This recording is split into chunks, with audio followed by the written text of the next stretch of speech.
Hello everyone and welcome to my channel. My name is Dr. Korachi, and in this video lecture we will cover security operations scenarios focusing on the operational side of security, how threats are identified, tracked, analyzed, and responded to in real-world environment here. Now, the lecture emphasizes that security operations are not a passive effort. In fact, threat hunting is inherently proactive, going beyond signature-based detection to actively search for threats that have evaded automated defenses. Let me give you a real story, real incident. In May 2021, Colonial Pipeline, the largest fuel pipeline system in the United States, suffered a ransomware attack by DarkSide Group that forced a 6-day shutdown of fuel distribution to the southeastern U.S. The attack succeeded because a compromised VPN credential, imagine this, without multi-factor authentication, provided initial access and insufficient threat hunting capabilities, allow the attackers to operate undetected within the network. Now, had the organization employed proactive threat hunting practices and robust IOC monitoring, IOC stand for indicators of compromise, the adversary's presence could have been detected during the reconnaissance and lateral movement, well before ransomware deployment. Let us begin with the agenda to understand how the lecture's topic flow from threat identification through detection and response. What we will cover? We will cover first threat hunting and emulation. We will cover different types of attacker types. We will cover intelligence collections, security framework, indicators of compromise. Let's begin with the section 1, threat and hunting and emulation. Now, this section introduces two core proactive security concepts: threat hunting and threat emulation. The key distinction is that threat hunting is proactive, whereas most security appliances and technologies are reactive, responding only when a signature matches, basically. As a result, hunt teaming requires patience, creativity, and determination, especially when searching for human threats who are careful to conceal their motives here. Now, let us now examine the threat actor types and the security operations teams must defend against, as shown in the next slide. Now, here we have different threat actor types. Let's start with the nation, state, and cyber terrorist. Now, it's important for you to understand the difference between each one of them. Now, these actors have government backing and basically focus on intelligence gathering, data theft, and targeting critical infrastructure, including industrial control systems. They frequently deploy advanced persistent threats that maintain long-term access to compromised systems. In fact, because advanced persistent threat malware can be highly sophisticated, the threat may persist even after system administrators attempt containment and eradication.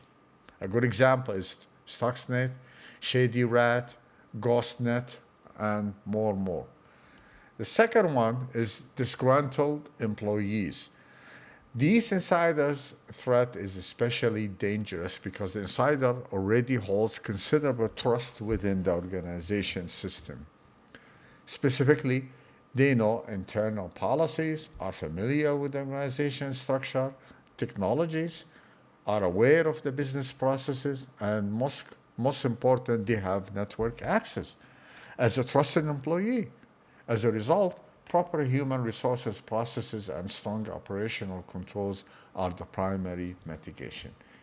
And the next one here, organized crime, which accounts for a large share of modern hacking activities is driven by financial motivation. Now, these attackers target banks, companies, very well known companies, and end users to obtain credit card numbers, personal information, stealing identities, any financial data. Moreover, given their strong drive for financial gain, they are well funded hackers, very well organized, and will do whatever is needed to get to their target. Competitors. Any company's intellectual property is considered a prime target for competitors. Now, corporate espionage is a very good example. Whether through technical means or social engineering, these represents a significant and often underestimated threat vector. Script kiddies. This term describes attackers who use hacking techniques but have limited actual skills, like deep technical programming skills.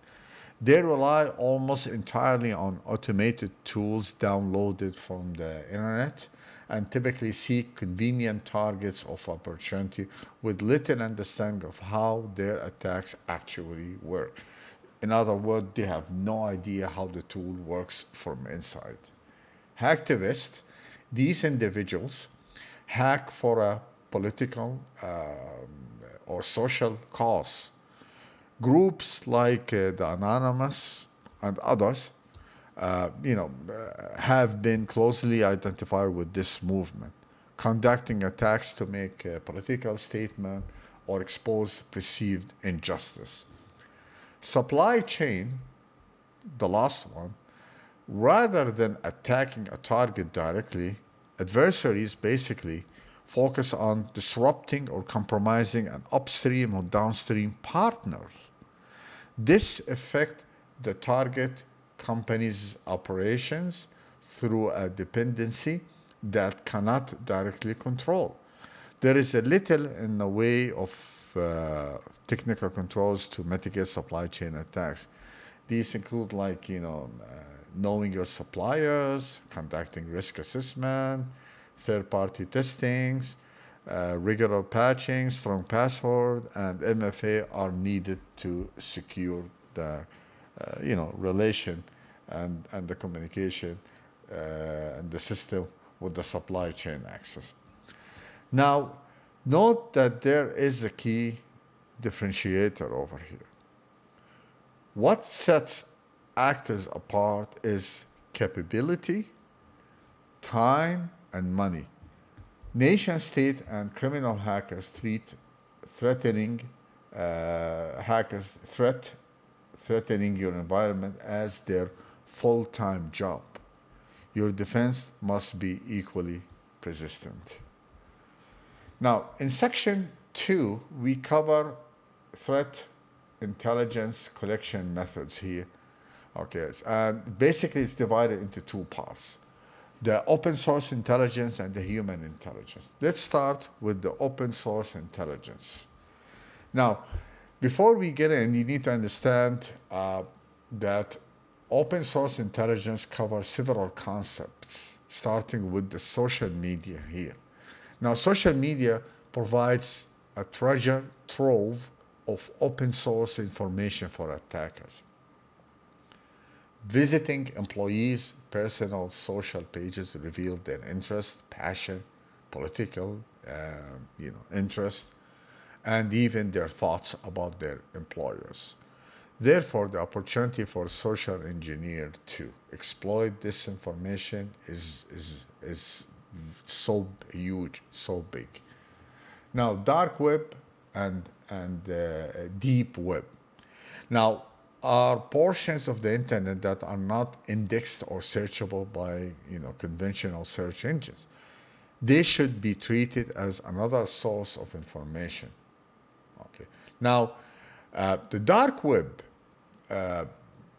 although often confused with the deep web, specifically focus on anonymity and provide access to illegal activities and commodity malware markets.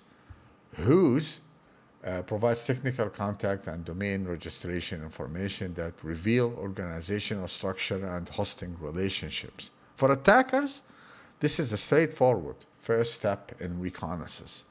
Routing tables found in any network-aware device reveal the network subnets and the paths between routes. This information is highly valuable to anyone seeking to understand what network spaces a system communicates with. Now, the DNS records, an attacker can learn about the domains, subdomains, and IP address blocks. Mitigation include auditing DNS zones, keeping servers patched, hiding the bind version, not to reveal, like bind 9, 8, not to tell, restricting zone transfers, disabling DNS recursion to prevent poisoning using isolated DNS servers, and implementing a DDoS mitigation provider. Finally, intelligence feeds. It is important to note that that information being available does not make it free to use. Now, commercial threat intelligence feeds are valuable precisely because of the significant effort that goes into producing them. In threat research, distinguishing between available and free to use is very important. Now, open source intelligence provides digital intelligence, but the human element remains equally important. Let's take a look at the human intelligence. Now, human intelligence and social engineering are the personal side of intelligence collection.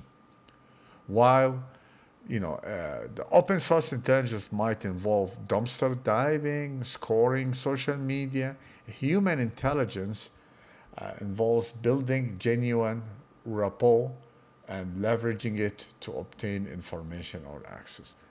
Now, social engineering encompasses a full spectrum of methods here, and devices, including like email, text, phone calls, and in-person engagement. In professional penetration testing, on-site social engineering must be conducted within strict rules of engagement.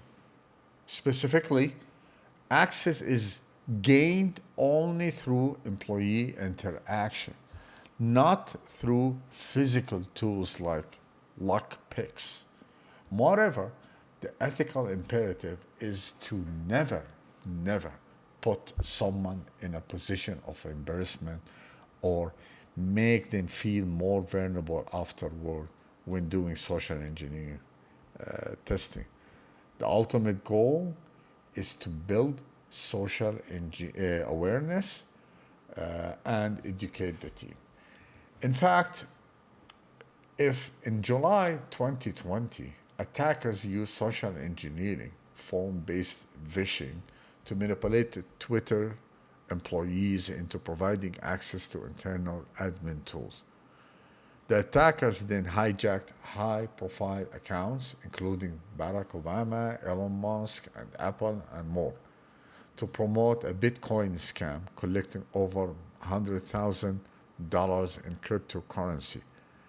The attack succeeded because the social engineering targeted employees with access to internal tools and no out-of-band verification process existed for such requests.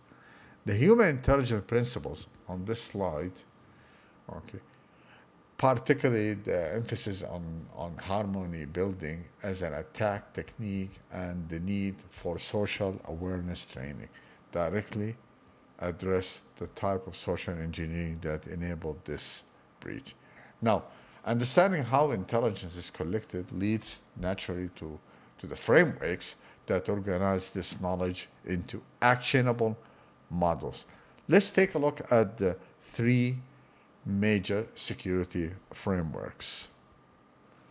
Section 3 covers three frameworks that structure and make actionable adversary behavior. Let's look at the first one. The MITRE ATT&CK framework takes the mind of methodological attacker and organizes it into a highly structured matrix.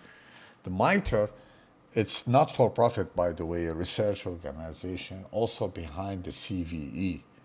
They created this framework basically to categorize attack and methods into a progressive flow. Now, if you look at it, it's start with briefly reconnaissance, identify targets, and gather intelligence information. Then going to initial access, gain foothold into environment, privilege escalation, obtain higher level permission, exfiltration, extract sensitive data of networks. The enterprise metrics, if you access the website, organized into 14 top-level tactics, each containing hundreds of specific techniques. The tactics basically progress into, from reconnaissance through resources development, initial access, execution, persistence, privilege escalation, defense, evasion, credential access, discovery, lateral movement, collection, command and control, exfiltration, and finally impact. Although the overall structure applies across all platforms, MITRE also maintains metrics specific to Windows, Linux, Mac OS, and mobile system. Now, the next one here is the ATT&CK for ICS, for Industrial Control System. Now, this is a separate adversarial tactics, techniques, and common knowledge for industrial control system. They're designed specifically for industrial. However, it does not seek to replace the enterprise metrics, the one we describe it here, since ICS environment also include enterprise IT, a replacement would result in 90% duplication. Instead, they created a focus one, or a spotlight on the ICS attack techniques specific to industrial control system. Now, the unique ICS tactics include impair process control and inhibit response function, reflecting a shift in focus from data theft to operational disruption. Let me tell you a real-world incident.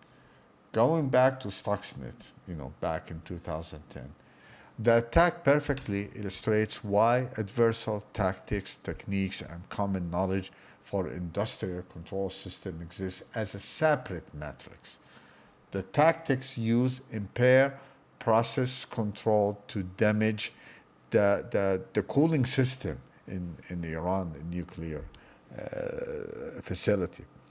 Inhibit response function to hide the damage from operators are fundamentally different from enterprise IT attack pattern. Now, understanding both enables defender to model threat appropriately for their specific environment. Now, let's look at the next one, which is the cyber kill chain and a diamond model. Those two are another framework. The cyber kill chain, founded by Lockheed Martin, and derived from military model. It's shorter than MITRE. It describes 7 sequential steps that you're looking at, from reconnaissance, weaponization, delivery, exploitation, installation, command and control, and action on objectives. So basically it follows a strictly linear progression here. Now, the other one's diamond model of intrusion analysis, which takes an altogether different approach from the linear progression model. Presents a diamond shape as you see it on the screen over here, and on the slide, with 4 corners. You got on the top adversary, on the left infrastructure, on the right the capability, and at the bottom, the victim. Now, it helps threat intelligence analysts organize large amounts of data. Every incident connects these four labels to produce insight while simultaneously exposing knowledge gaps. Using this model, an analyst can show with precision how an adversary uses their capability within the infrastructure against the victim. Now, I strongly recommend reading and understanding these frameworks as a security professional getting more in depth into this field. Now we understand the frameworks, that they provide, structure and other means to describe attacks. But how do we detect them in practice? That brings us to the last section, indicators of compromise. In the last section here, we're going to talk about indicators of compromise. Now, what does it mean? These are evidence that a security incident has occurred and that further investigation is needed to determine the consequences. IOC can range from indirect thing like unexpected log entries to obvious one like ransomware notes on the screen. They came from log entries, alerts, and notifications, or detecting activity that seems out of ordinary. In any event, IOC serve as a foreshadowing for the incident response team, and that's a very important topic. You find it if you study disaster recovery and business continuity. Now, where they come from? Logs. Let us examine specific log types that prove most valuable for detecting compromise in this slide. Reading the logs, IOC sources. Logs are the greatest source. They are a double-edged sword. The more you log, the more detail at your disposal. The more you log, the more there is to review. Okay, so let's start first with the network logs. Network devices are the eyes and the ears of the network. Switches and routers can monitor for abnormal traffic, unusual traffic levels, odd sources or destination, and trigger rules and signature. Importantly, these capabilities should be used to watch both the perimeter and interior networks. When investigating indicator of compromise, network logs provide a great source of information. Vulnerability logs, after scanning a system for vulnerabilities using like a very well-known tool like Nessus or others, keeping those logs created a baseline. As a result, those vulnerability logs become a valuable resource for understanding or validating an indicator of compromise. They establish what was known to be vulnerable at a given point in time. Operating system logs. These are one-stop shop for information related to the host system, server interfaces, and OS errors and failures. However, you only get out of OS logs when you allow the operating system to record. Access logs answer the fundamental question: who signed in? To what? When? And from where?